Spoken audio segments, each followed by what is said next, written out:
दोस्तों नमस्कार और आप सभी दोस्तों का एक बार फिर स्वागत है हमारे चैनल भक्ति ज्ञान गाथा में। जी हाँ दोस्तों, आज आप सभी को देवउठानी एकादशी व्रत कथा सुनाने वाले हैं। तो आप सभी दोस्तों से एक ही निवेदन है कि कथा ज़रूर सुने और आपको एक प्यारी सी कथा सुनाने वाले हैं जो कि आपको बहुत पसंद आएगी। अगर पसंद आए तो वीडियो को लाइक करें और चैनल को सब्सक्राइब करें। तो लिए जानते हैं दोस्तों, देवउठानी एकादशी पर भगवान विष्णु की पूजा ज़रूर करें। करने के साथ साथ व्रत कथा जरूर सुने दोस्तों, इससे आपकी मनोकामना जल्द ही पूर्ण होती है। तो चलिए दोस्तों जानते हैं क्या है कथा आपको सुनाने वाले।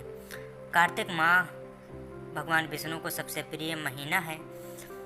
इस महीने में देवउठानी एकादशी का व्रत विशेष महत्व है। इस दिन भगवान विष्णु की विशेष पूजा की जाती है और व्रत का कथा पाठ किया जाता है, कथा सुना जाता है दोस्तों। तो वहीं बात करें दोस्तों, देवउठानी एकादशी के दिन से सभी मांगलिक कार्य पुनः शुरू हो जाते हैं।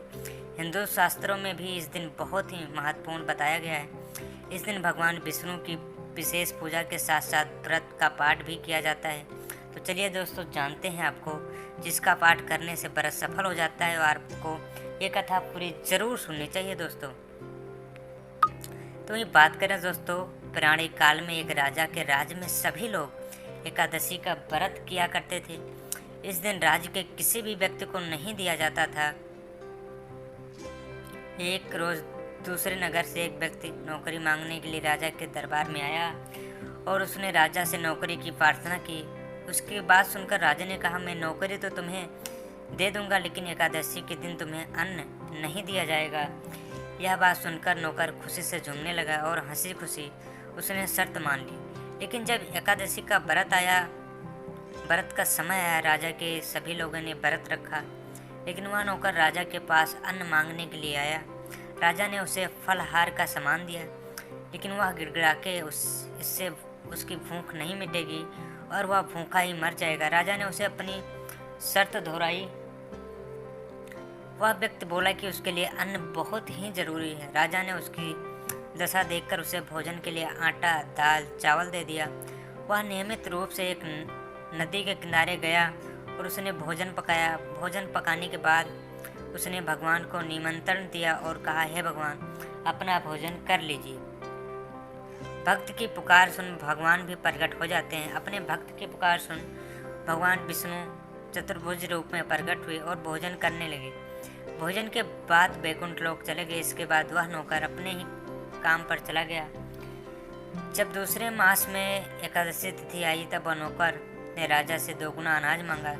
जब राजा ने इसका कारण पूछा तो उसने साफ साफ बता दिया कि पिछली बार उसका सारा खाना भगवान खा गए थे, जिस वजह से वह भूखा ही रह गया था। यह बात सुनकर राजा को विश्वास नहीं हो रहा था। तब राजा ने उस नौकर को अन्न देने से मना कर दिया। तब नौकर ने उस राजा को अपने साथ चलने का निमंत्रण दिया और कहा कि वह खुद ही यह देख लें कि उसके बाद नौकर के साथ राजा नदी के किनारे चल पड़े और एक पेड़ के पीछे छिप गए। वहां छिपकर पूरे घटनाक्रम को देखते रहे राजा। इस बार भी नौकर ने भोजन पकाया और भगवान विष्णु को निमंत्रण दिया, लेकिन इस बार भगवान प्रकट नहीं हुए। शाम तक वहां भगवान का इंतजार करता रहा और उन्हें पुकारता रहा। अंत में उसने कहा कि हे भगवान, यदि आप भोजन नहीं करने आएंगे तो मैं नदी में कूदकर अपना प्राण त्याग दूंगा। वह नौकर जैसे ही नदी की ओर बढ़ने लगा, तभी भगवान विष्णु प्रकट हो गए और उन्होंने अपने भक्त के द्वारा बनाया गया भोजन ग्रहण किया। भोजन करने के बाद वह उस नौकर को अपने साथ अपने धाम ले गए। राजा को यह आभास हुआ कि वह भगवान की भक्ति नहीं बल्कि अंडबार कर रहा था। सच्ची भावना से ही भगवान प्रसन्न होते हैं और दर्शन प्रदान करते हैं।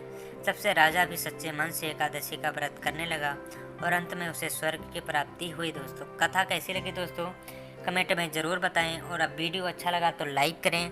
चैनल को हमारे भक्ति ज्ञान गाथा को सब्सक्राइब करिए। मिलते हैं एक नए वीडियो में, तब तक के लिए कमेंट में जय भगवान विष्णु, जय श्री नारायण जरूर लिखें दोस्तों।